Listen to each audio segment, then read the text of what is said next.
All right, welcome. Today, we're digging into a truly fascinating clinical trial. It asks a pretty powerful question.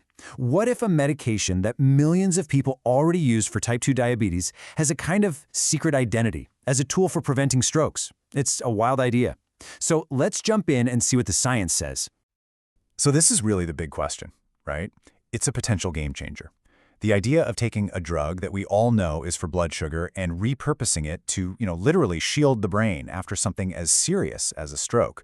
Wow. It just goes to show that some of the medicines we already have might be capable of so much more than we ever thought. Okay, to really get why this study is such a big deal, you have to start with this number, 13.8%. Now, in the trial we're looking at, this was the percentage of patients who didn't get the new drug, who then had another stroke, and this was within just 90 days of their first one. It's a pretty sobering number that really shows you how high the stakes are. Yeah, for a lot of people, a minor stroke, or something called a TIA, which is kind of like a temporary stroke, it's a terrifying warning shot. The danger of having a second, often much worse stroke is incredibly high, and that risk? It's even higher for the roughly 1/3 of stroke patients who also have type 2 diabetes. Now you might be thinking, well, the answer's obvious, right? Just get the blood sugar under tight control. But here's the thing, it's just not that simple. Studies have shown that even really intensive glucose control with the older drugs doesn't do much to lower the risk of these major follow-up events. So clearly, we needed a whole new approach. And that brings us to this newer class of diabetes drugs, GLP-1 receptor agonists. Now, what's cool about these is that they do more than just lower blood sugar. See, they also help with weight loss, they seem to reduce inflammation in the body, and they improve the health of your blood vessel linings. And those last two are absolutely critical when we're talking about stroke risk. So researchers started to wonder, could these benefits actually extend to protecting the brain? So the specific drug they zeroed in on is called liraglutide. It's a pretty well-known once-a-day injection for type 2 diabetes. And since it was already known to have cardiovascular benefits, the scientists asked a brilliant question. Could this drug also protect a patient's brain in that supercritical, high-risk window right after a minor stroke? So to get an answer, they set up the LAMP trial. This was a study across multiple centers in China, and it was designed specifically to test this one idea. If you give liraglutide to patients who just had a minor stroke or a high-risk TIA, can you reduce their odds of having another one? Let's break down how they designed this trial, because it's actually really simple and elegant. They took over 600 patients and split them into two groups. Now, both groups got all the standard best practice therapies for stroke prevention. The only difference was that one group also got a daily injection of liraglutide for 90 days, and that lets you isolate the effect of the drug itself. Pretty clever. So who were these folks? Well, the trial was very focused.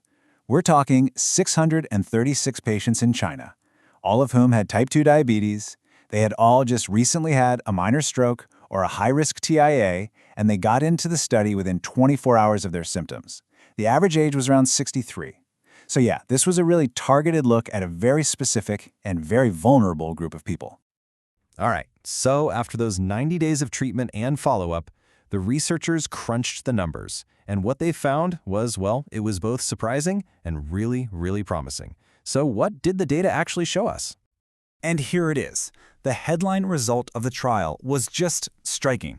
Remember that 13.8% number from the control group? Well, in the group that got liraglutide, the rate of a second stroke plummeted to just 7.9%. That is a huge drop in a really short amount of time. So what does that actually translate to for a patient? When you do all the math, it comes out to this. The group taking liraglutide had a 44% lower risk of having another stroke compared to the group just on standard therapy. I mean, a nearly 50% reduction in risk. That is a massive, massive signal.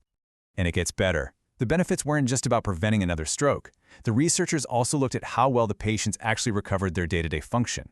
And the results here were just as powerful. A significantly higher number of patients in the liraglutide group, we're talking over 87%, had what's called an excellent functional outcome, meaning they had very little to no disability 90 days later. Okay, so a big drop in strokes, better recovery. This sounds like a total home run, right? Well, this is where the story gets a little more complicated. There's a really crucial piece of information we have to talk about before we can say for sure what this all means. And here's the twist. The LAMP trial was actually stopped early. They had to end it before they could enroll all the patients they had planned for, mainly because of funding issues and just slower than expected enrollment. And this, as you can imagine, has a pretty big impact on how we should look at these otherwise amazing results. You know, the study's own authors said it best, right in their conclusion. And frankly, this is what good science is all about. They state that because the study was underpowered, which is just a technical way of saying it didn't have enough participants to be statistically rock solid, we have to interpret the findings with caution. Think of it as a really strong hint, but not quite definitive proof just yet. And of course, we have to touch on the side effects. It wasn't all smooth sailing. Nearly 19% of the patients taking liraglutide reported stomach issues, things like nausea or diarrhea. That's compared to only about 4% in the control group. This is a pretty well-known side effect for this type of drug, but it's definitely something to think about in the real world. So where does that leave us? We've got this trial with these incredibly exciting results, but it comes with this big asterisk next to it because it was stopped early. What's the big takeaway from all this fascinating research? I think it really boils down to three main things. First, we have a very promising signal here. Liraglutide really did seem to reduce recurrent strokes in this group. Second, there's that big caveat. The early termination means we need to confirm these results. And third, it gives us a clear path forward. This data basically screams that we need a larger, fully powered trial to see if this effect is the real deal. And that really brings us to our final thought here.